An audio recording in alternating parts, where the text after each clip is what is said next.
अस्सलाम वालेकुम नाजरीन, मैं हूं अमरीन बलोच और आप देख रहे हैं सूर्या न्यूज़ HD। आइए नज़र डालते हैं आज की अहम खबरों पर।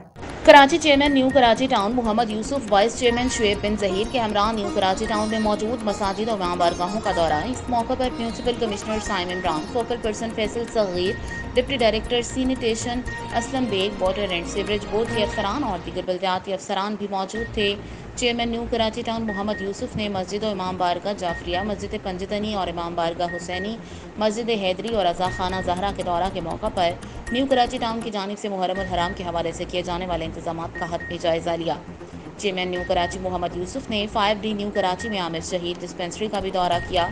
उन्होंने इस मौके पर जलूस कमेटी के अराकीन को यकीन दहानी कराई कि 5D में जलूस के गुजरगाह पर रसने वाली सीवरेज लाइन की दुरुस्तगी का काम मुहर्रम के आगाज से कबल ही मुकम्मल कर लिया जाएगा। उन्होंने मसाजिद और इमाम बारगाहों, मजालिस और दीनी इज्तिमात के मकामात की तरफ और जुलूस के गुजरगाहों पर घड़ों की भराही और सड़कों के पैवंदकारी और रोशनी के इंतजाम के साथ साथ खसूसी सफाई की हदायत करते हुए अफसरान को हदायत की कि मुहर्रम उल हराम के दौरान किसी भी इलाके से कूड़ा करकट जमा होने की शिकायत मौसूल न होने पाए, वगरना कोताही बरतने वालों के खिलाफ महकमाना कार्रवाई की जाएगी।